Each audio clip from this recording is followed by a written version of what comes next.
Good morning. Welcome to this morning's session of the Kansas Court of Appeals, and thank you to the attorneys today for appearing remotely for oral arguments.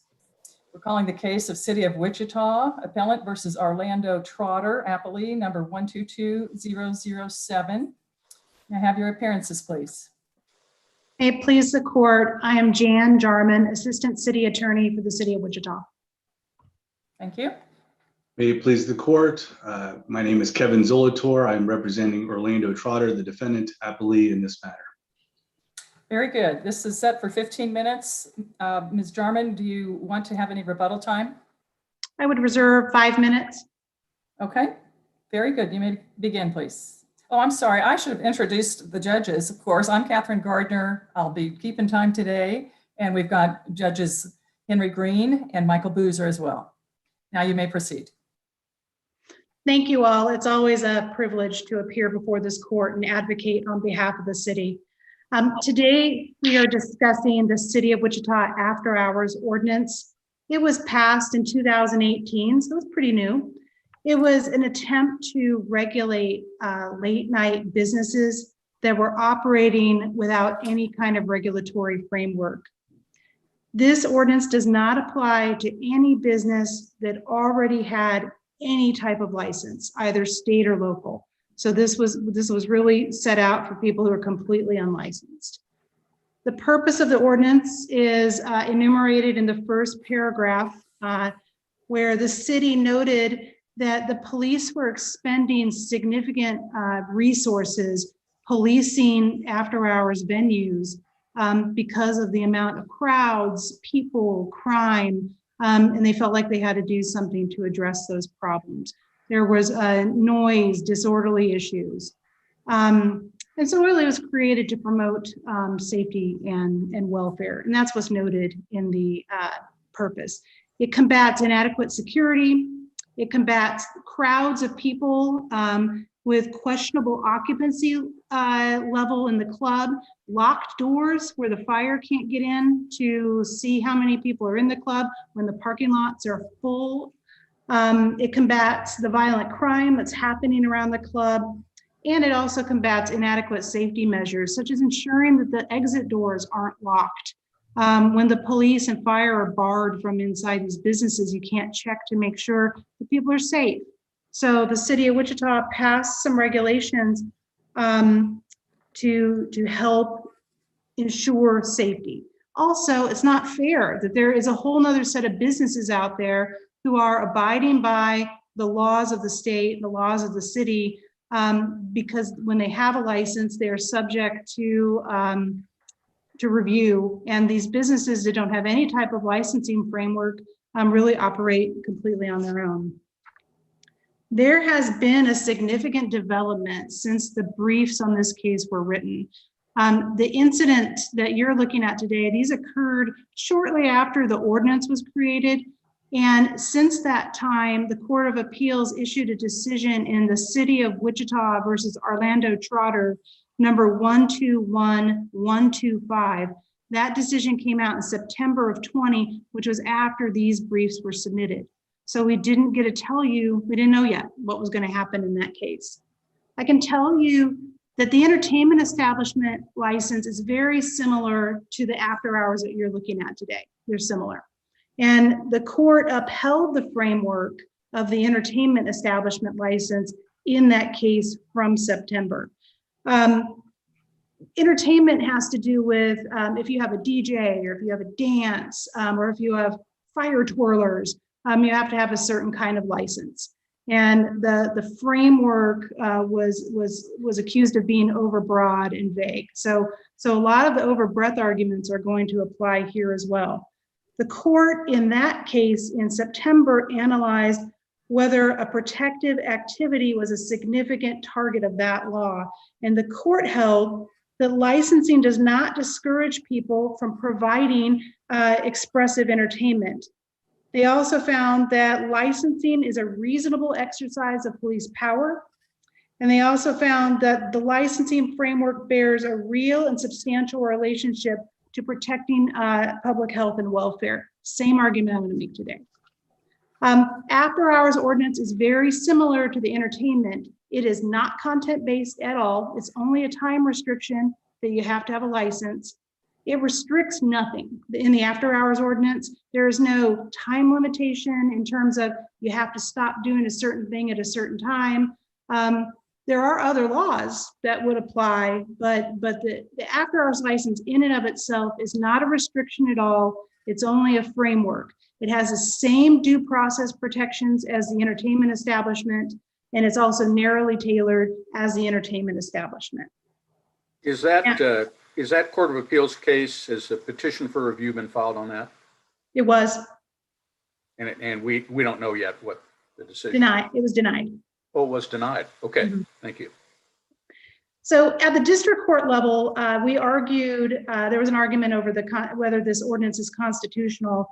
And Judge Rundle issued a memorandum ruling that it's unconstitutionally dismissed the charges. So that's why we're here today. The first big argument is really whether this ordinance is overbroad. And I would submit that this court needs to look at whether the protected activity is a significant part of the law. And it isn't. There's no limitation on any kind of activity. All the city is asking is that if a person operates anytime between the hours of midnight and 6 a.m., that they have to have a license, that they have to pass certain background checks, they have to have appropriate security, but otherwise there's no limitations on what a person can and can't do. This excuse me for a second. Didn't the judge basically overrule or dismiss two ordinances? The one that you're talking about, 3.06.030, but it was another ordinance that was consolidated. I think that was 3.30.030. Didn't he overrule? Well, didn't he reverse? As far as saying that these convictions or dismissals should be granted to Mr. Trotter. Is that correct? He did. The 3.30 is the entertainment establishment ordinance that was decided. I also think he made a mistake. I think both of these ordinances should have been 3.06 after hours. I don't think there was any controversy of a 3.30 violation. Isn't a 3.30 more what our court dealt with in Trotter 1? It is, yes. Okay. Yeah. So our argument today is that the activity is not protected activity is not a significant part of the law. In fact, there is no regulation on what they do. Certainly, there are other laws that do. State law has a BYOB law. You can't BYOB after midnight. Gambling, you can't gamble for money. You can't make a bet on a game of chance for money. You can't sell alcohol after 2 a.m. Certainly there's lots of laws that may or may not apply, but that is not what this framework is about. This framework is only about putting some control on businesses who are bringing in crowds after midnight. But doesn't that touch on the Mr. Trotter's argument that it does infringe his protected right to gather, or his right of assembly, to get together with other people? It actually doesn't, because first of all, there isn't an ultimate right. There isn't this ultimate right of assemble wherever you want, whenever you want. The court has always allowed restrictions on assembly, and we're not even saying you can't assemble. Only when you assemble, you need to have adequate security to do it. And you need to let the fire in to make sure that the doors aren't locked. But no one has said that they can't gather in any way. And I will get to that in a moment. We also believe that the law is narrowly drawn to meet the need of the community. It does attempt to carve out an exception of private homes where the expectation of privacy is greater. We understand that. We narrowed the time as much as possible to deal with when the violent crime increases. We narrowed that time to talk about, look, this is traditionally a time when people sleep between midnight and 6, which is why you don't want these large gatherings outside neighborhoods where people are trying to sleep. So all of this was narrowed as much as possible. Judge Rundle did also invoke this right to gather, but the ordinance doesn't violate that. There are no restrictions at all on gathering. It's completely content neutral, which means that this court must only decide if there's a rational basis for what the city has done. And even if there are restrictions, the courts have consistently upheld that you can, for time, place, manner, you can put some restrictions on gathering. It is not an unfettered right at all. I noted an old case that I thought was kind of fun, State v. Blair from 1930 in Kansas, where they were arguing about, basically I call it a blue law, but they said you can't show a movie on Sunday. And they argued that infringes on my right to gather. But you have 6 other days where you can watch a movie. Same thing here. You can gather if you have the right license. And if you can't gather, you have the rest of the day. You have the other so many hours to do whatever it is you want to do. Judge Rundle listed a whole group of situations that he believed were a violation, a criminalization, he called it. But I want to point out that this ordinance doesn't criminalize any activity. People can still bake pies, they can still play spades, and they can still teach the piano. And if they do it in a— Let me ask you this question. There's hypotheticals given both by the district court judge and also Mr. Trotter. Are these hypotheticals or something that we should pay attention to as a court, or are hypotheticals are generally not as far as recognized by the courts, because sometimes they're asking us to give an advisory opinion? What's your position on that? I think courts have held that you don't get to play the what if game. And you don't get to rule on an ordinance or on the constitutionality of a law based on what may or may not happen. They're not appropriate playing the what if game. And that's an argument I made within my brief. I will say, so in terms of the right to gather and the terms of criminalizing, I don't think we criminalize that. And that's exactly what I was going to end on, which is, I don't think you get to play the what if game, that laws are truly content neutral and they're going to be broad. And the courts have ruled in the sign cases, for example, the US Supreme Court, that these laws have to be content neutral. And that's exactly what we've done here. It has made it a broad law, no doubt, but it's not an overly broad law. And that wasn't even really argued in this case. It wasn't whether it was overly broad or not. Well, I guess it was actually, sorry, it was overbreadth. And I think that it's not overbreadth. If you exempt a church, then these groups are going to say they're a church. If you make an exemption for a political organization, these after-hour businesses are going to say they're a political organization. You have to include everything to be fair, to be content neutral. Sometimes it will catch a church if they have midnight mass every single week. If they have it on, special holidays and not ongoing business, it wouldn't apply to them at all. But the more neutral it is, the more fair it is, and more the courts have upheld neutral laws. And therefore, we believe the framework is constitutional. Thank you. I got 2 questions. Did the court rule that the ordinances violated the 4th Amendment? Or assuming the court did rule that way, what is your argument that the ordinance does not violate the 4th Amendment? Is there standing in this case? The court definitely discussed the 4th Amendment, and he discussed it in a bunch of different terms. If having a license violates the 4th Amendment, then all the licensing structure goes away in this state and in the country. Then your whole liquor law goes away. Because this operates no differently than a liquor law or the entertainment establishment law or any other kind of framework. So my answer to that is they can deny entry. Once you have a license and the license says you have to let someone in, that club can make a decision, or that business can make a decision to say you can't come in, and you lose your license. That's all. They cannot force their way in. That is a definite. That would be my answer. Next question is, the court did an amended order where it said that the ordinances also violated procedural due process and cited the Supreme Court's opinion in Meats. What's your position on that? I don't see how Meats applies. Meats has to do with having to pay a fee to get your due process. That's not what happened here. This is just a fee to have a business. Just like a liquor license, you have a fee. Again, if you believe that that's not allowed, then you can't have any kind of fee for any kind of license that we already exist. Meats is clearly talking about the back end due process. Thank you. Thank you. Thank you, Ms. Jarman. Thank you. Mr. Zolotar, you may proceed. Thank you. Again, my name is Kevin Zolotor. I'm representing Orlando Trotter. Judge Green, I just want to clean up, I think, a little procedural question you had.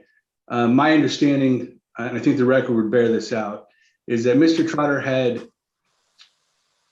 been charged under the after hours violation in one of the cases in city municipal court, had pled to an amended charge, and then on appeal, it had to revert back to the original charge in city court. So I think that's why it looks like there may be two different charges, but I think that's what happened in this case. I think the record would bear that out, that there wasn't actually a change or an amendment after it got to district court.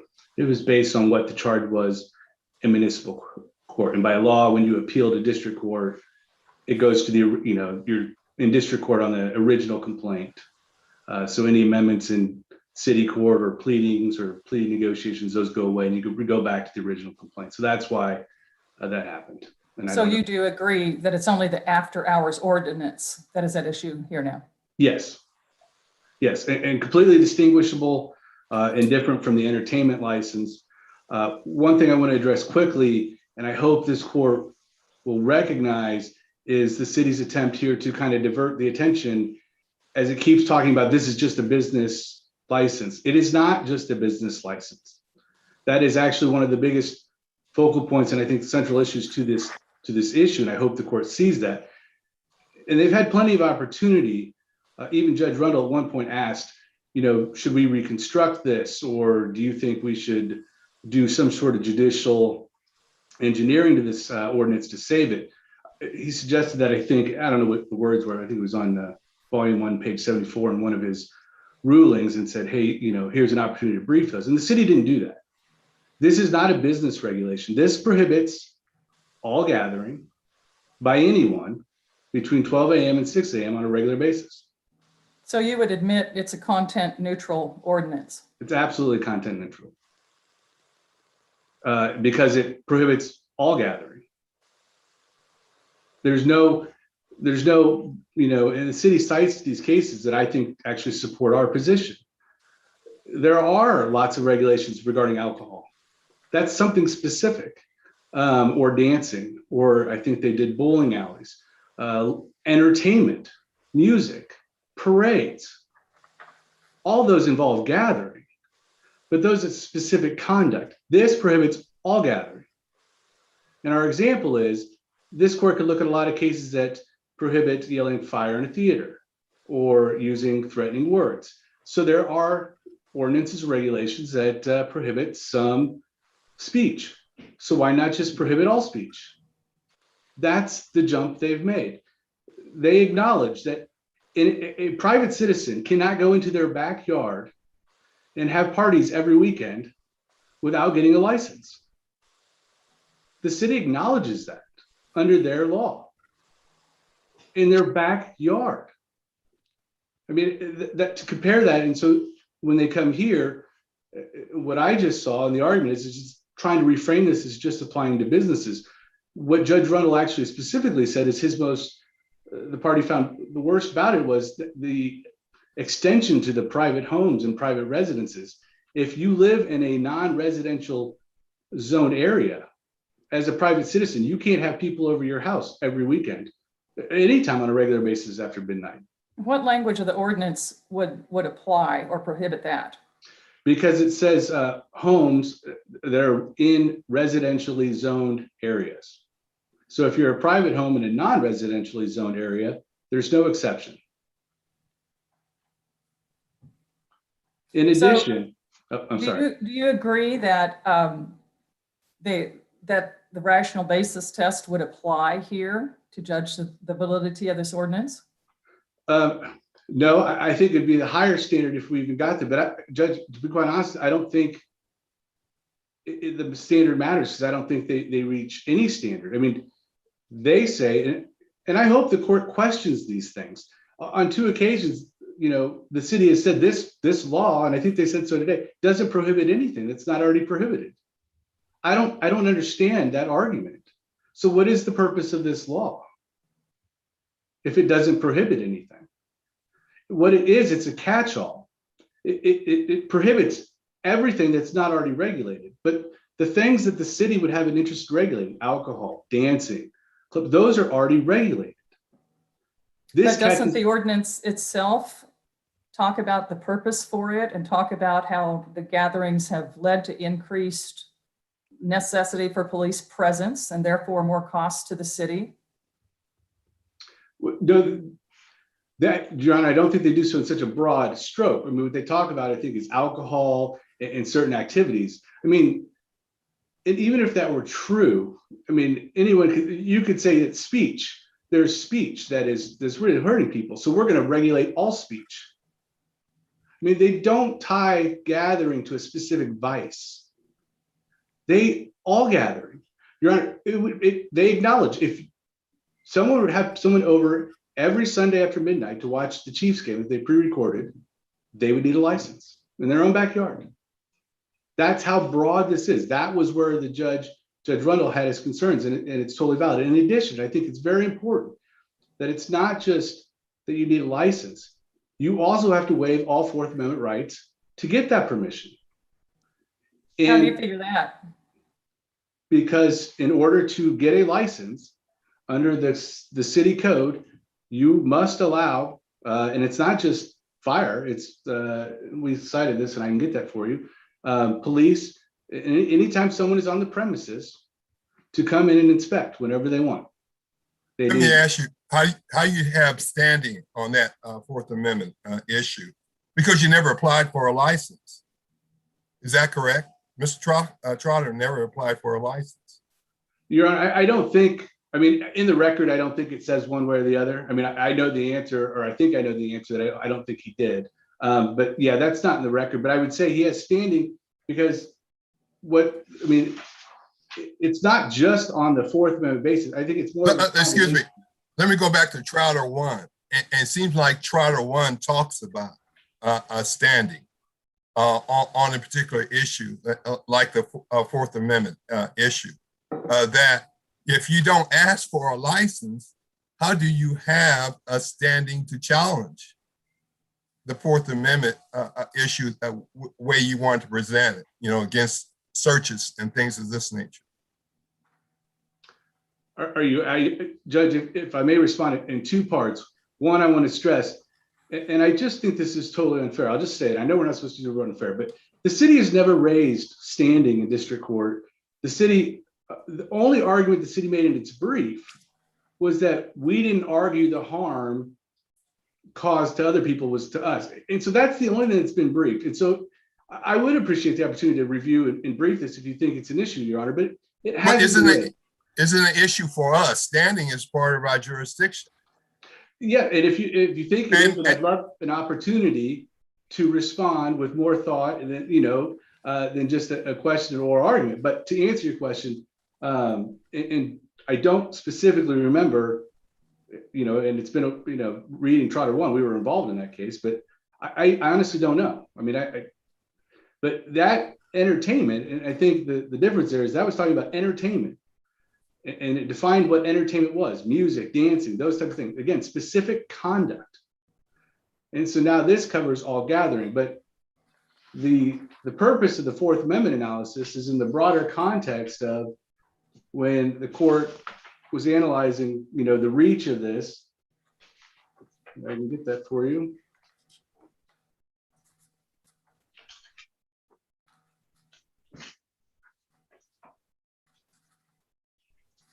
When the court was talking about the Kansas report, overbroad statute makes conduct punishable, which under some circumstances is constitutionally protected.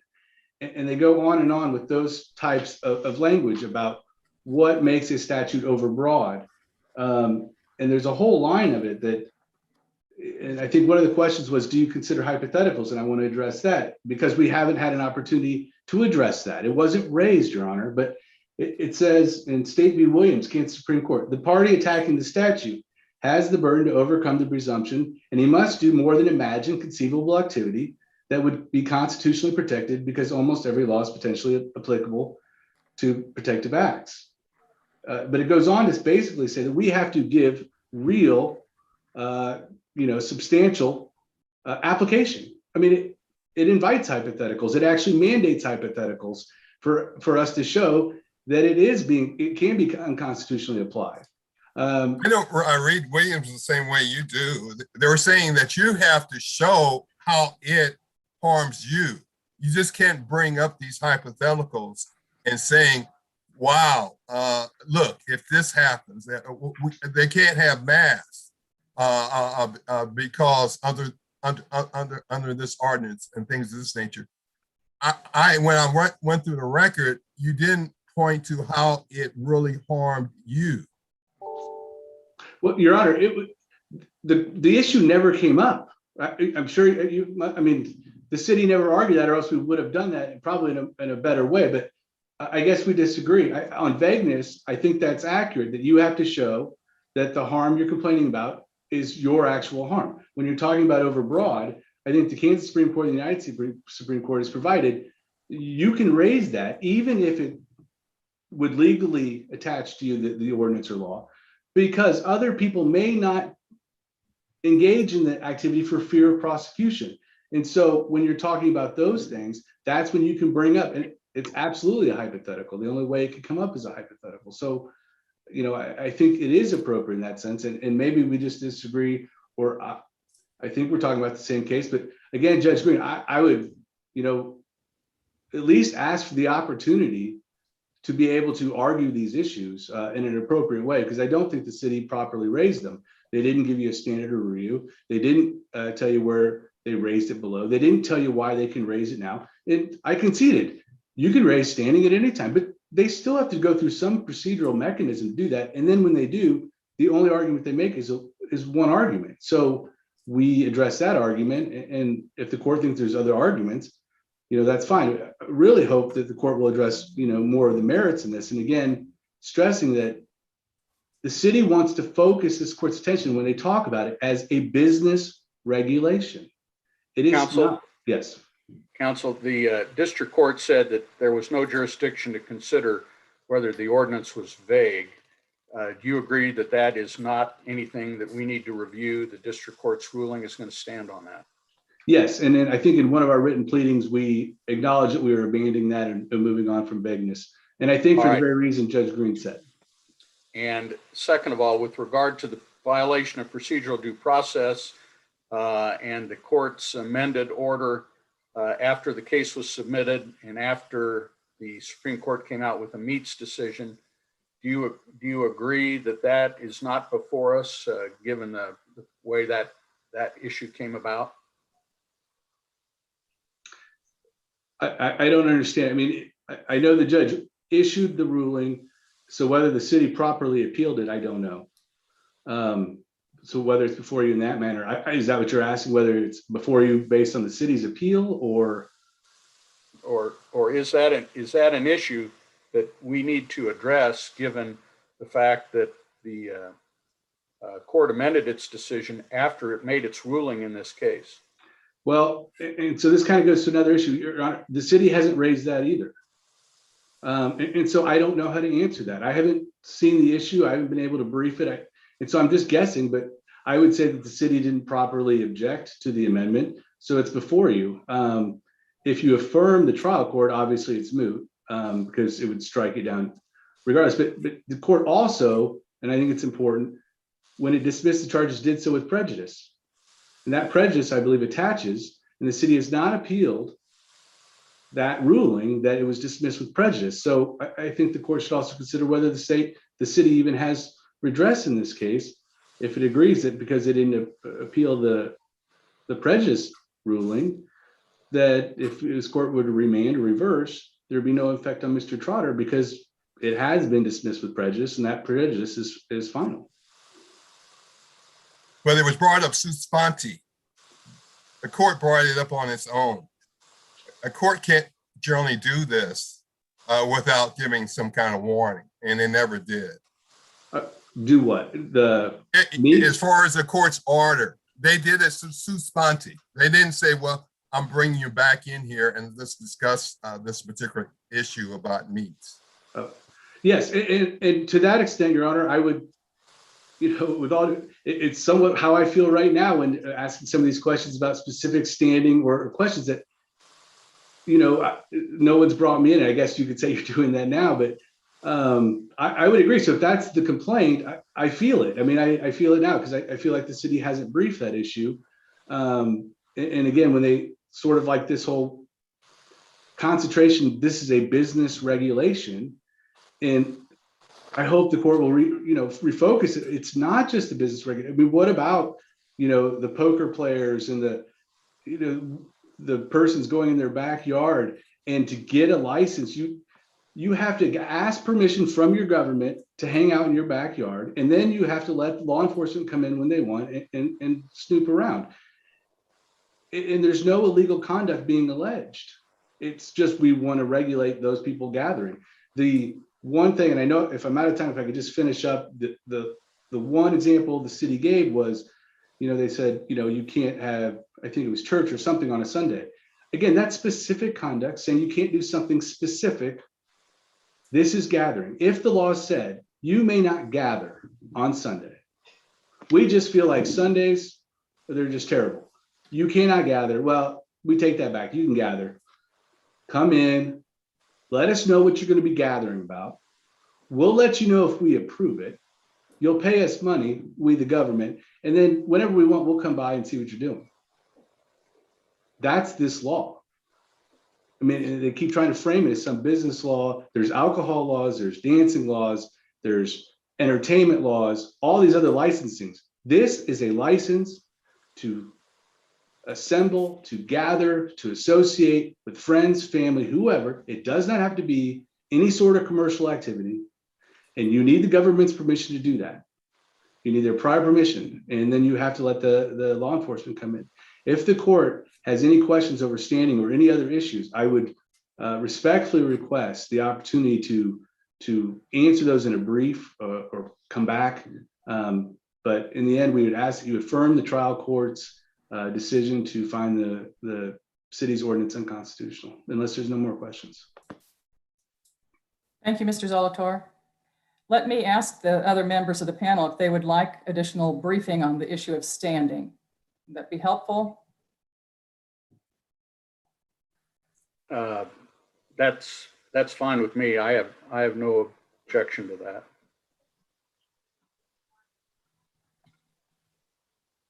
Okay. Ms. Jarman, you may proceed with your rebuttal. I think you're muted.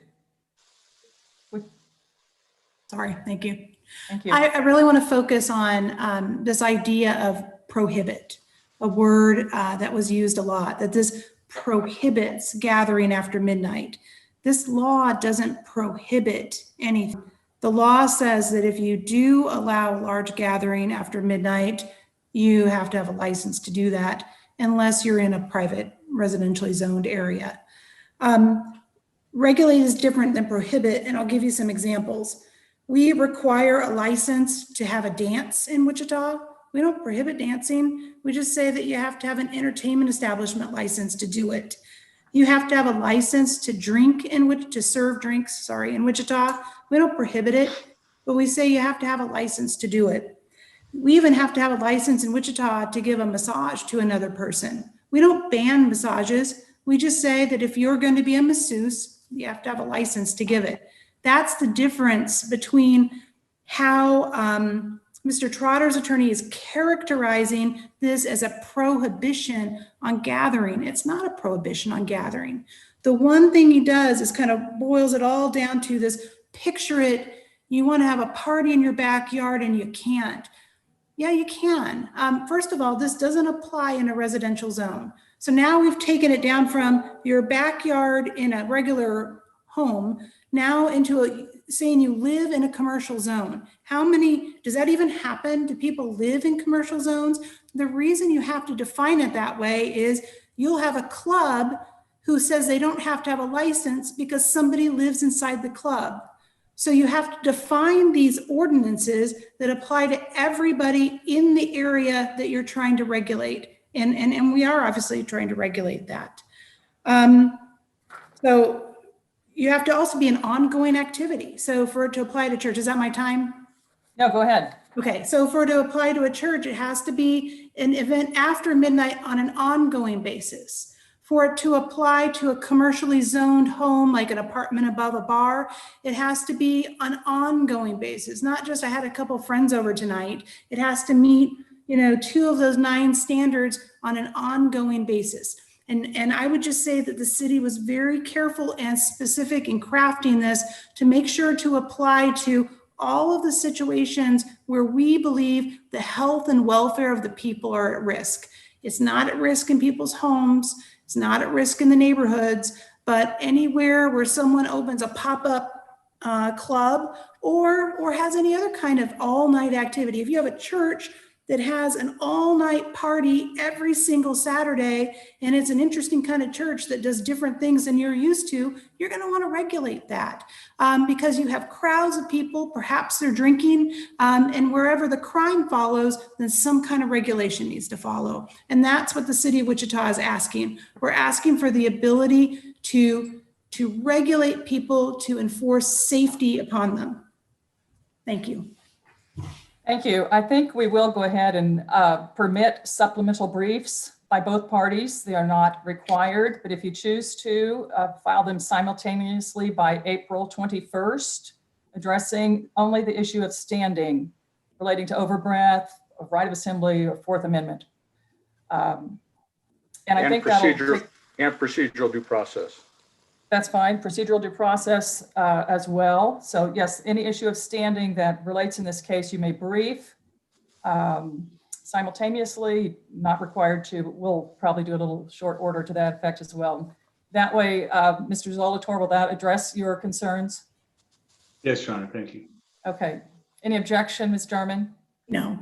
Okay, we'll go ahead and do that. And with that, we thank you for your arguments, and we will take the case under advisement and get you a written opinion when we